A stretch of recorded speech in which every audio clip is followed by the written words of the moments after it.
UFOs are now hauntingly familiar. They have shared our skies for an uneasy 50 years.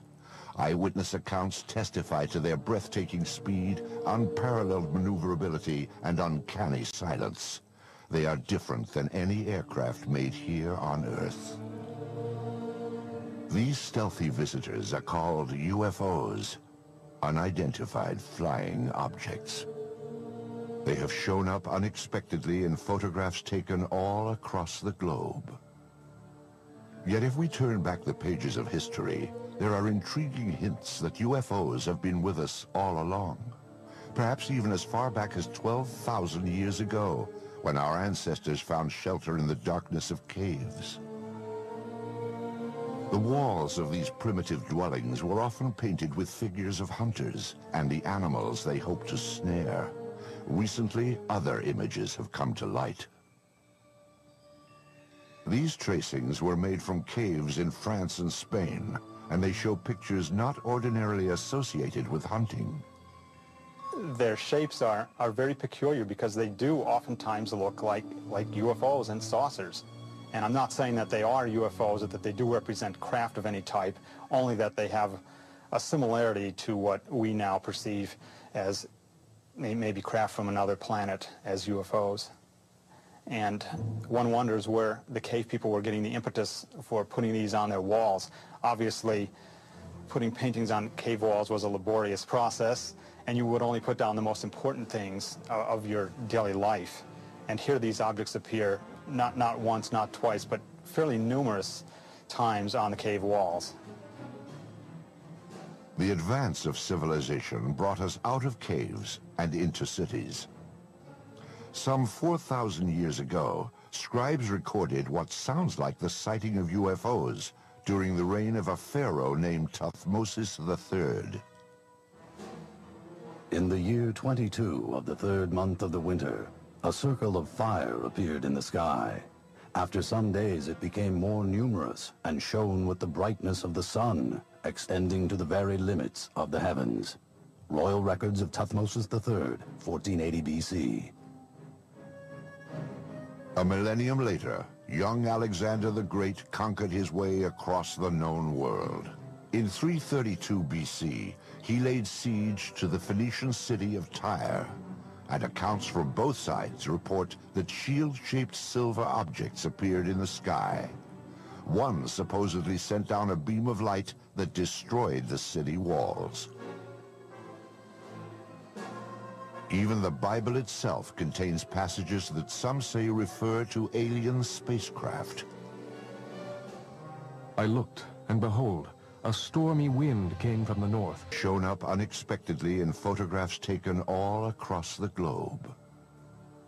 Yet if we turn back the pages of history, there are intriguing hints that UFOs have been with us all along.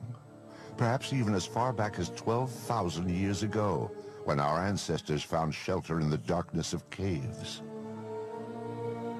The walls of these primitive dwellings were often painted with figures of hunters and the animals they hoped to snare. Recently, other images have come to light. These tracings were made from caves in France and Spain, and they show pictures not ordinarily associated with hunting. Their shapes are very peculiar because they do oftentimes look like UFOs and saucers. And I'm not saying that they are UFOs or that they do represent craft of any type, only that they have a similarity to what we now perceive as maybe craft from another planet as UFOs. And one wonders where the cave people were getting the impetus for putting these on their walls. Obviously, putting paintings on cave walls was a laborious process, and you would only put down the most important things of your daily life. And here these objects appear not once, not twice, but fairly numerous times on the cave walls. The advance of civilization brought us out of caves and into cities. Some 4,000 years ago, scribes recorded what sounds like the sighting of UFOs during the reign of a pharaoh named Thutmose III. In the year 22 of the third month of the winter, a circle of fire appeared in the sky. After some days, it became more numerous and shone with the brightness of the sun, extending to the very limits of the heavens. Royal Records of Thutmose III, 1480 BC. A millennium later, young Alexander the Great conquered his way across the known world. In 332 BC, he laid siege to the Phoenician city of Tyre, and accounts from both sides report that shield-shaped silver objects appeared in the sky. One supposedly sent down a beam of light that destroyed the city walls. Even the Bible itself contains passages that some say refer to alien spacecraft. I looked, and behold, a stormy wind came from the north, a great cloud with fire flashing through it, and a radiance round about it, while out of the midst of it gleamed something with a luster like that of shining metal. Ezekiel, verse 1. There are a number of reports from the past, and I believe that some of them are quite legitimate. But one of the things is you can't interview witnesses, of course. You can't get independent witnesses. You can't ask, well, what angle was it above the horizon? The problem we have with them is we have to take them totally at face value. It's always important in looking at these to remember that there are a lot of strange astronomical phenomena that only occur once in a while, like a star going supernova and suddenly appearing in the sky, or a comet which appeared unexpectedly. And so you always have to look at these from the point of view of astronomy. There could be some atmospheric phenomenon or an astronomical phenomenon that they were depicting as something supernatural. As the scientific awareness of the population grew, superstition was replaced by knowledge of what was actually going on in the heavens. However, when an object would fly across the sky and stop, or hover, or seemingly descend to the ground, or maybe exhibit many different color changes or change shape or what have you, then even those people knew that they were looking at something out of the ordinary. The residents of Nuremberg, Germany, had just such an experience on April 4th, 1561. On that day, the skies above the city filled with a chaotic array of tube-shaped objects and balls of light. Eyewitnesses called it a frightful spectacle. Chronicles of the time also report extraordinary displays over Basel, Switzerland, during the summer of 1566. These events were depicted in primitive woodcuts made by eyewitnesses. However, it was the talented master artists that have left us the most fascinating images. In 1998, an Italian writer named Daniela Giordano earned an award for her landmark study of the enigmatic flying objects depicted by Renaissance artists. She discovered that not only did the artist have these objects in the picture, but he also had people looking at these objects and shielding their eyes as though the people were actually noting with amazement that something unusual was in the sky. It's unknown why the object's there, but it does appear and it looks like a UFO. This apparently traditional religious work is known as the Madonna and Saint Giovanni. Here, too, a witness to the flying object is placed unobtrusively, yet unmistakably, in the background. And it's very obvious that this person's attention is directed to the flying object. And the artist obviously wanted viewers of the painting to see that not only is there the Madonna in the painting, but that there's also an object in the background. Curious airborne craft show up in other media as well. These tapestries from the 1500s depict the life of the Virgin Mary. Lurking in the background is the familiar shape of a 1950s-style UFO.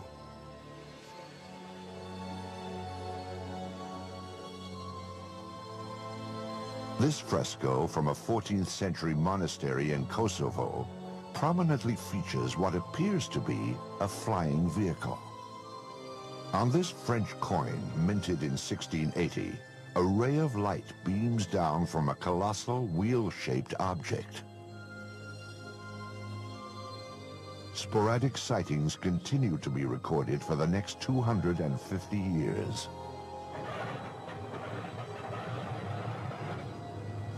In the 1940s, World War II pilots joined the long list of UFO eyewitnesses. Some of these pilots would later come forward to tell their stories as interest in UFOs increased after the war. Pilots on all sides of the conflict, the Axis and the Allied pilots, reported strange objects, sometimes flying off the wingtips of their airplanes, and seemingly exhibit intelligent maneuvering. If you tried to fly the airplane toward it, the object would fly along with you and just keeping off the wing, or dive down or fly above. You couldn't catch up with it.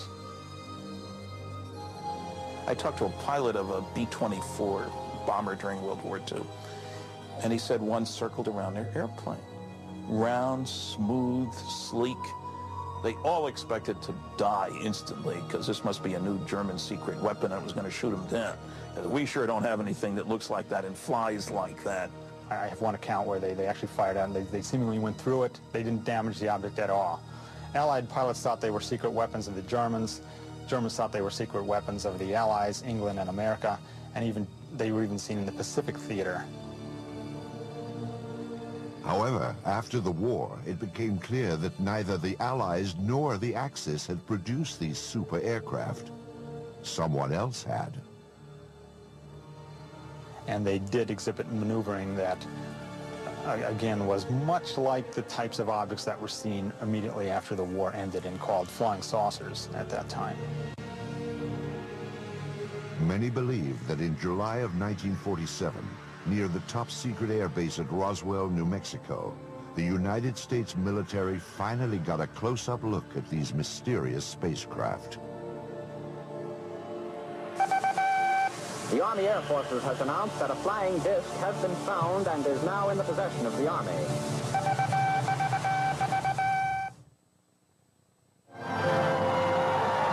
In the fall of 1945, American boys came home to a hard-earned welcome. They had faced unspeakable horrors. Now they would head for suburbia and get started on the baby boom. At the same time, another new era was dawning. The age of flying saucers. The enigmatic spacecraft that had appeared from time to time through the centuries would now take center stage. The age of innocence was over. The wave of modern UFO sightings began simply, with no photos, no radar returns, and no physical evidence. Just a story told by one man at the right time in history. Kenneth Arnold was a 32-year-old successful businessman on the summer day that his sighting took place. He sold firefighting equipment and flew his own light plane. On Tuesday, June 24th, 1947, Arnold was flying toward Mount Rainier above the Cascade Mountains of Washington State. The air was smooth and clear as he reached 9,200 feet and noticed a bright flash. To the left and north of Mount Rainier, Arnold saw what he described as 9 unusual aircraft flying at over 1,200 miles per hour. As they passed the mountain, the objects were outlined against the snow. They traveled in a V formation and skittered across the sky in such a way that Arnold said they resembled a saucer skipping across water. Arnold first told his story upon landing at the Yakima, Washington airport. He sketched a series of diagrams to illustrate what he had seen. What he drew was shaped like a crescent, 50 feet long and only 3 feet thick. It had a rounded point in the rear. When seen edge on, he reported, it looked like a black line. It wasn't long before the story of Arnold's sighting startled the world. The newspapers quickly coined a name for Arnold's skipping discs. The name was flying saucers. Kenneth Arnold was soon to enjoy a celebrity status. The author of a book and the subject of magazine cover stories, he was looked upon as a combination of space-age visionary and screwball eccentric. The press would anoint him the man who started it all. In the days and weeks after Arnold's landmark flight, flying saucers became big news. Sightings were reported across the country. Indeed, at that time, more people knew about flying saucers than about the Marshall Plan for the post-war reconstruction of Europe. But one incident above all established flying saucers in the public mind. Roswell, New Mexico lies deep in the empty expanse of the American Southwest. Today, its very name conjures up memories of a supposed UFO crash and government cover-up. It is remembered as the Roswell incident.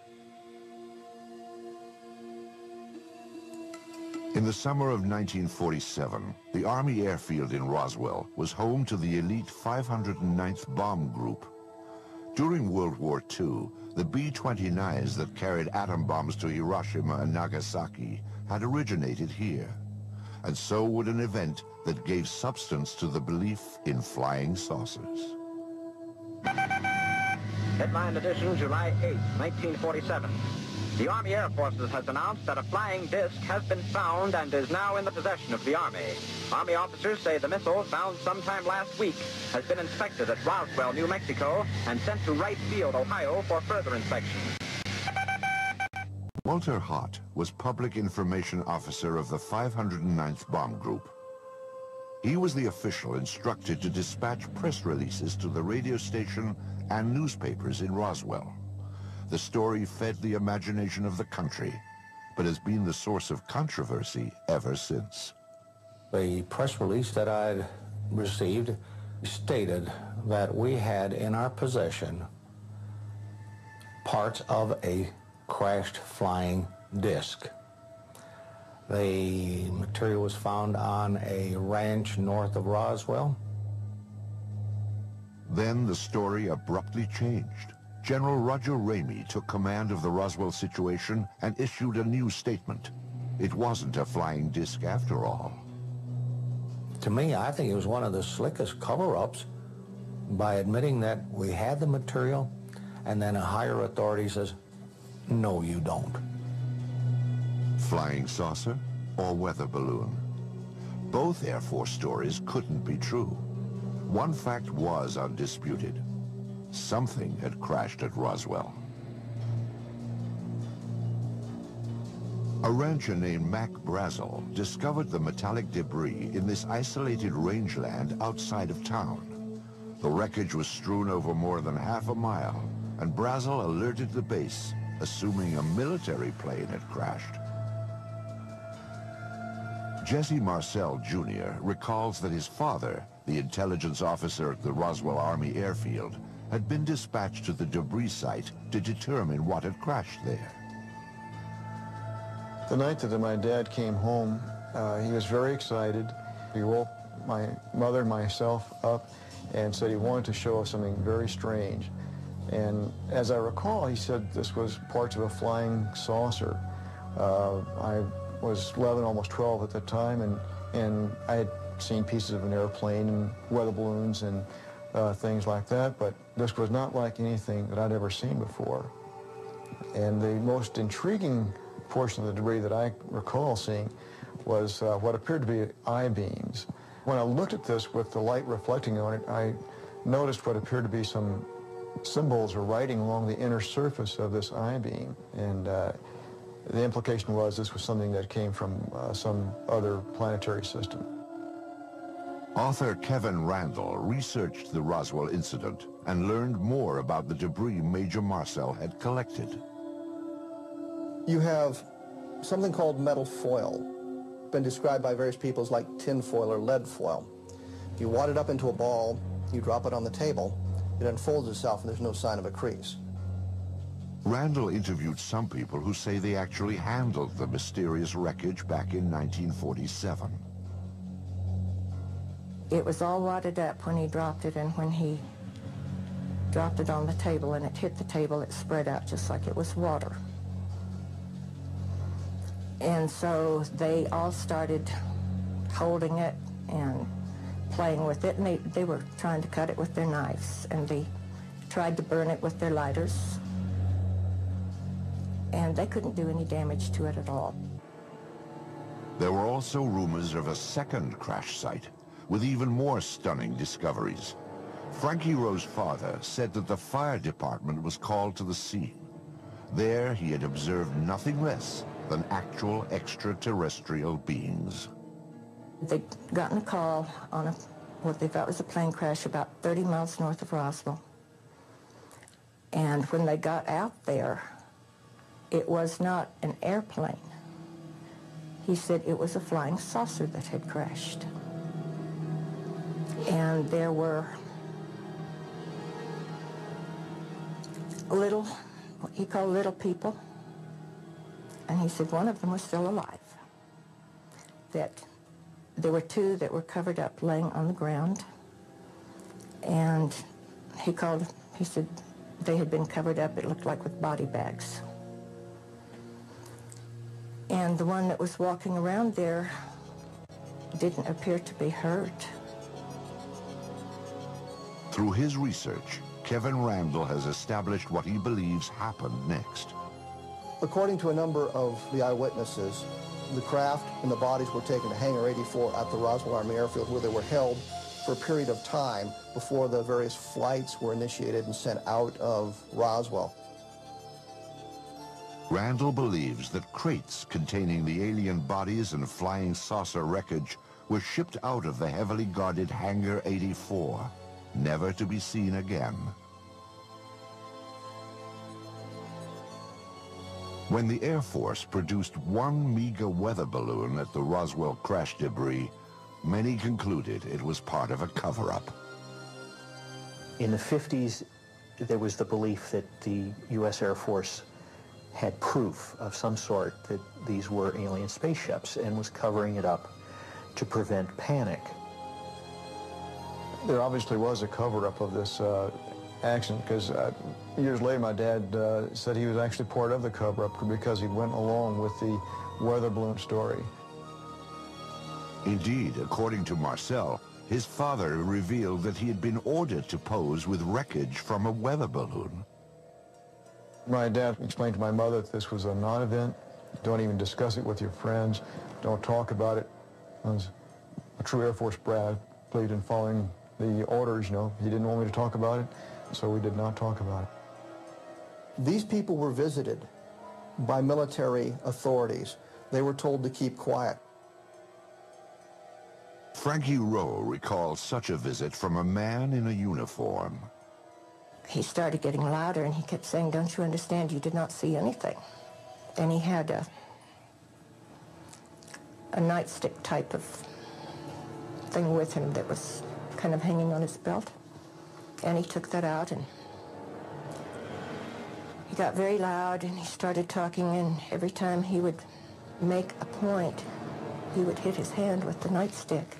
So he would say, "You didn't see anything, you were not there." And he said, "If you ever say one word about this the rest of your life, we will split up this family. If that's not enough," he said, "you know, this is a big desert out here. We can take you out in the desert." And he said, "No one will ever find your bodies." If this disturbing account is true, it can only be described as a death threat, a warning to remain silent about the Roswell incident. What was so vital to protect? In January of 1948, the Air Force would launch an investigation into the escalating flood of UFO reports.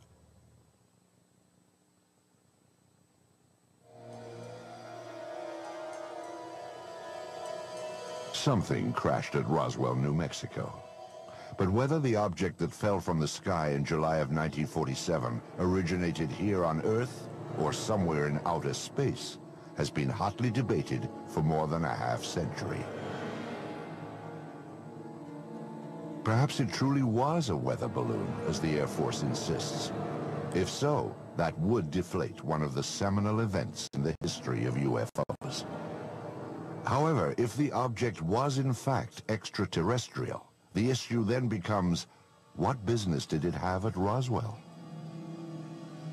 At the time of the Roswell crash, New Mexico was host to the most advanced military and scientific experiments on the face of the planet. In fact, the Roswell area was the only place in the world where testing of cutting-edge radar, rockets, and nuclear weapons could all be found. Perhaps these lurking UFOs had become a threat to national security. The Air Force quietly began investigating the rash of post-war sightings in January of 1948. This inquiry was codenamed Project Sign, and by October, it would reach a truly stunning conclusion. Project Sign wrote a final report called The Estimate of the Situation, which concluded that UFOs were interplanetary vehicles. You can imagine that this didn't go over well at the Pentagon. The government could not have the idea of UFOs as interplanetary spacecraft coming out when they'd been trying to cover up the Roswell crash. It went all the way to the Chief of Staff of the Air Force, who said, I don't find this document particularly persuasive. He batted it back down and fired practically everybody in Project Sign. The people who were left at Project Sign could read the handwriting on the wall. If you said they were extraterrestrial, you lost your job. Your career was over. After the purge, the inquiry was revamped as Project Grudge, a name that may have suggested a certain skepticism. An Air Force insider actually characterized Project Grudge as the dark ages of UFO investigation. In August of 1951, this V-shaped pattern of objects appeared over Texas and became known as the Lubbock Lights. Grudge said it was a flock of birds reflecting the glow of the city. This film was submitted from Great Falls, Montana in 1950. It depicts bright white dots moving behind the smokestacks of a grain mill. The photographer described the objects as shiny, bright, and metallic, like polished silver. Project Grudge concluded that they were F-94 Air Force interceptors landing nearby. After 3 years of debunking UFO reports, Grudge was reorganized into the supposedly more objective Project Blue Book. Blue Book became the focus for public attention and press attention.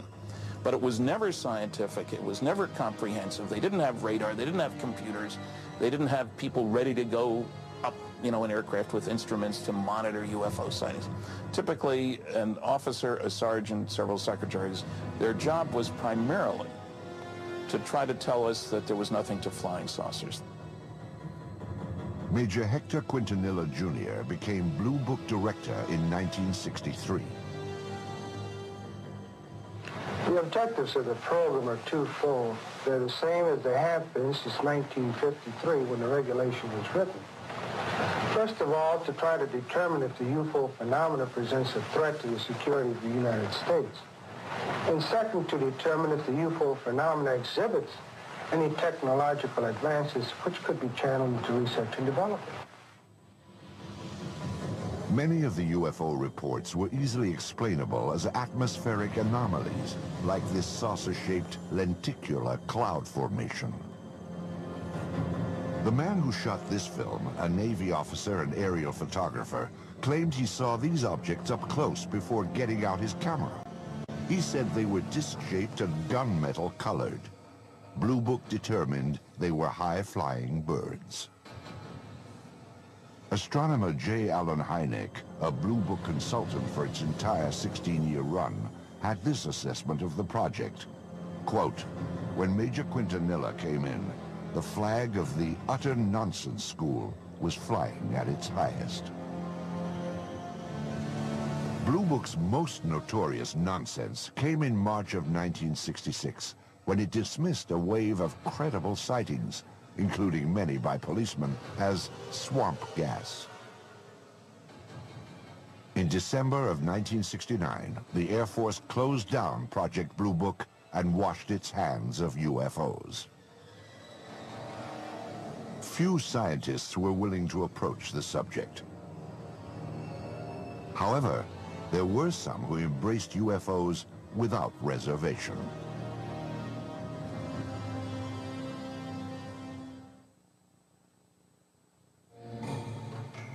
During the 1950s, the Air Force stood by its finding in the Roswell case.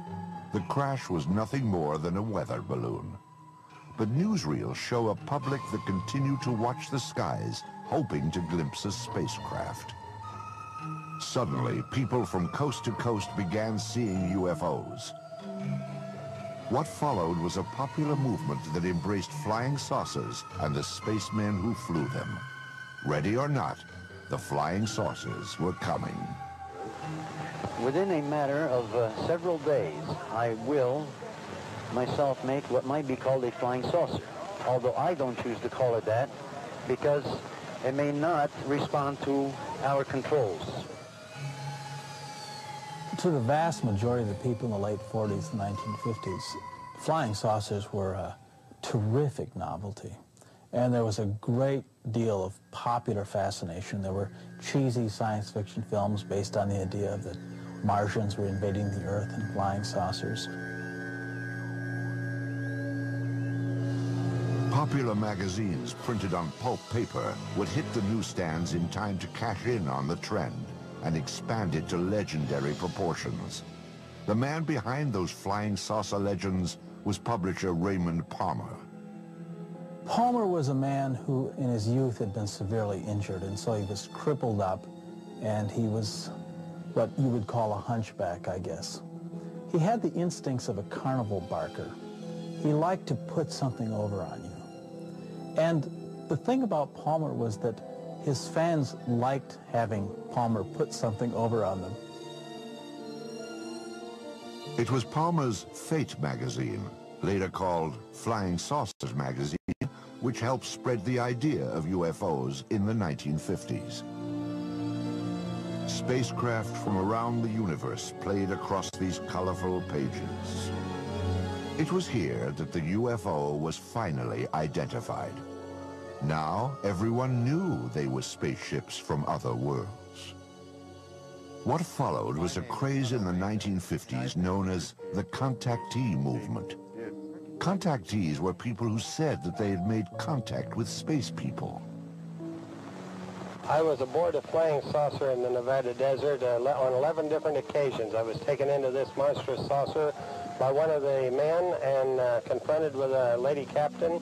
Beautiful complexion, beautiful appearing woman, and they're peaceful people.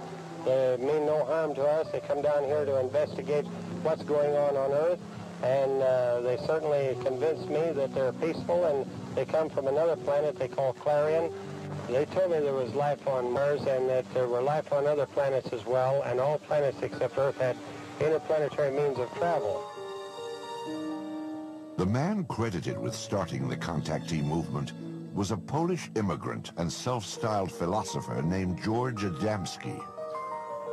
In his book, Flying Saucers Have Landed, Adamski claimed that in 1952, he had been aboard an alien spacecraft. I was picked up on a desert, in California desert, and I was taken to the mothership, and they were flown around, not too close to the moon, but with instruments, similar, you might say, except it wasn't a camera, it was a regular sort of a telescopic instruments that we were able to see what was on the moon on the other side of it, see? Adamski's book detailed his meeting with a man from Venus called Orthon. There were also photographs of the spaceship he supposedly flew in. Adamski's books also reflected the political climate of the 1950s, like growing concerns about the arms race between the United States and the Soviet Union. When Orthon departed, he would leave behind these enigmatic footprints. Adamski said they contained a message urging an end to nuclear testing on Earth.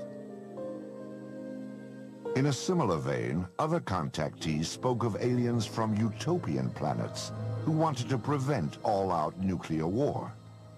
Best of all, these aliens looked just like us. I have a picture here of the gentleman who escorted me through the craft, and I would like to show it and describe it. This gentleman, he appeared almost as I am, except that he was about 5 feet 10 inches tall, weighing about 150 to 155 pounds, and they all appeared about that same size, including the lady. George Adamski would publish 2 more volumes on his contacts with beautiful space people from Saturn and Mars.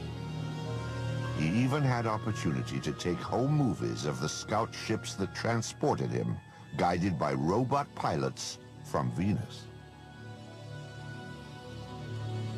The impact of Adamski's tales led to an explosion of flying saucer clubs and conventions.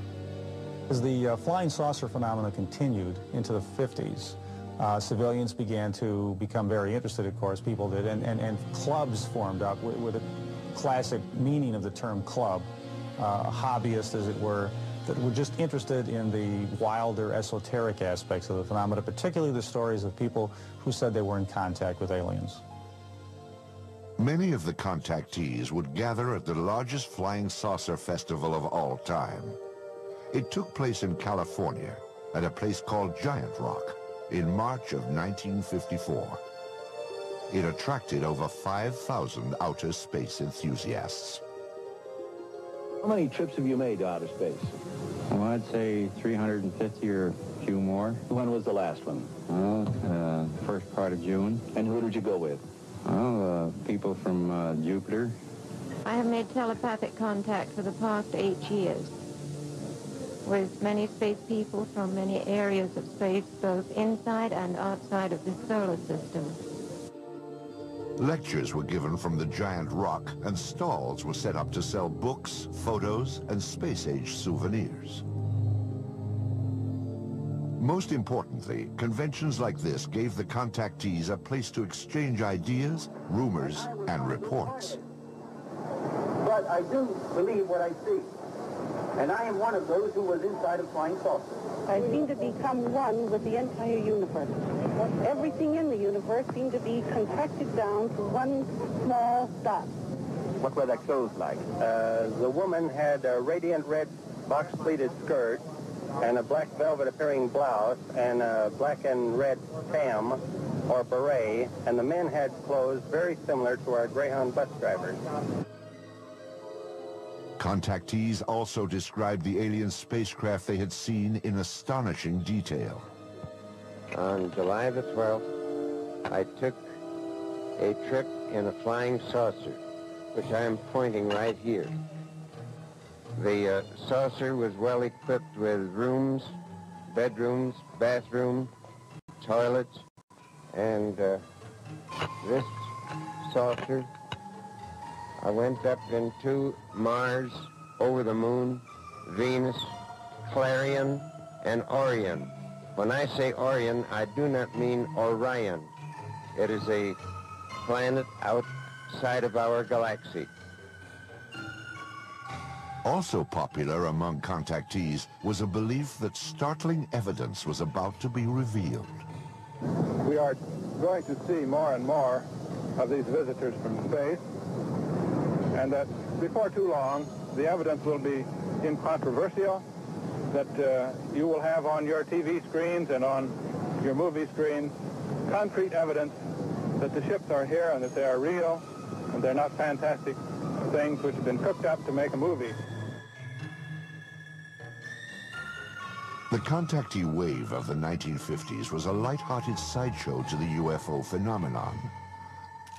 However, during this same period, photographs began to surface that suggested UFOs were no joke and had to be taken seriously.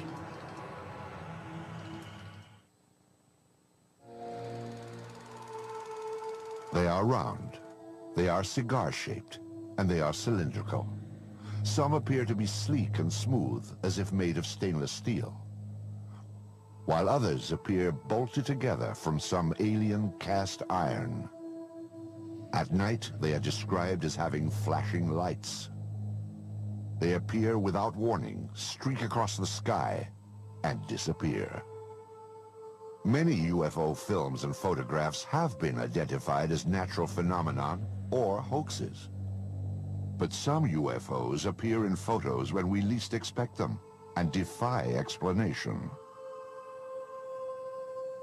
UFO photo cases are tantalizing because they're some type of what you might think of as objective proof. The UFO phenomenon is ephemeral, and normally all we have are reports of witnesses on a piece of paper and a tape recorder. But with photos, you think you have something physical. Indeed, photos offer some of the most convincing evidence that extraterrestrial aircraft may be real. This series of photos remains among the most compelling examples of what ufologists call a daylight disk. The photographs were taken on July 29, 1952 by George Stock, outside of his lawnmower shop in Passaic, New Jersey. Stock reported that as he was working outside at 4:30 p.m., he looked up to see something unusual flying overhead.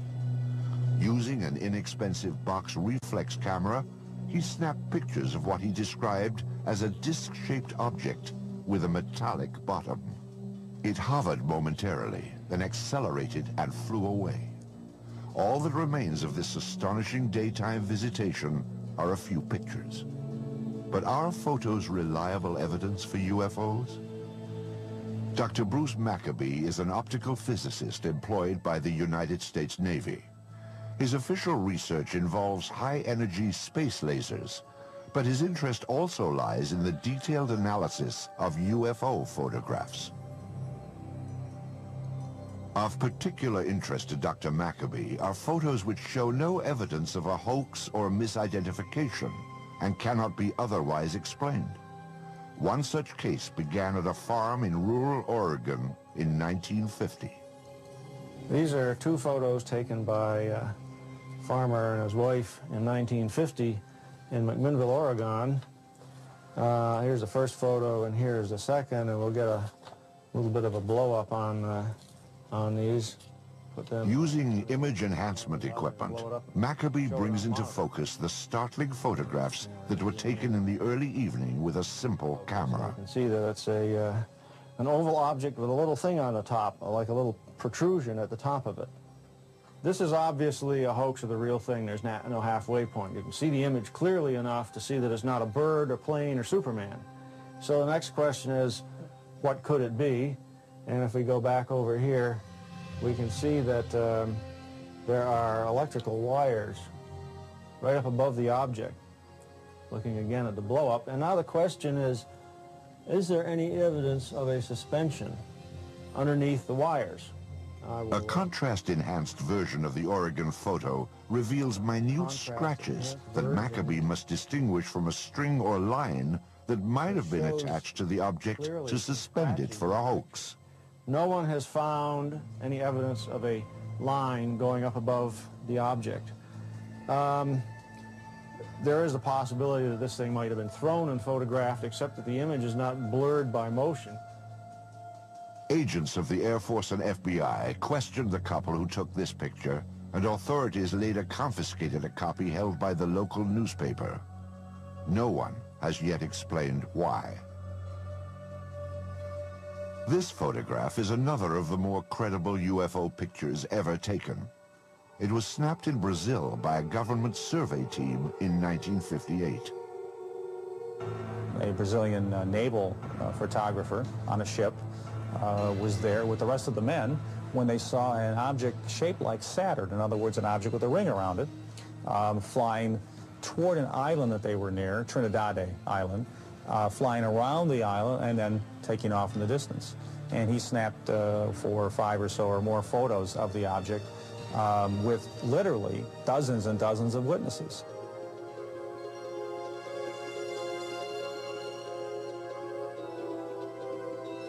The sighting lasted nearly 2 minutes. First, the object was reported to have approached the island, then it disappeared behind a mountain. It then reappeared before moving off at high speed toward the sea. This is clearly a structure that somebody built. It doesn't look like. What's up, guys? I'm Carly Kloss, and today I'm going to show you how you can build your very own website with Wix. It's easy, super fun, and it looks amazing. So let's get started. The first thing I did was go to Wix.com and sign up. There are tons of beautiful templates, which are fully designed websites. Once you choose one, you can change anything.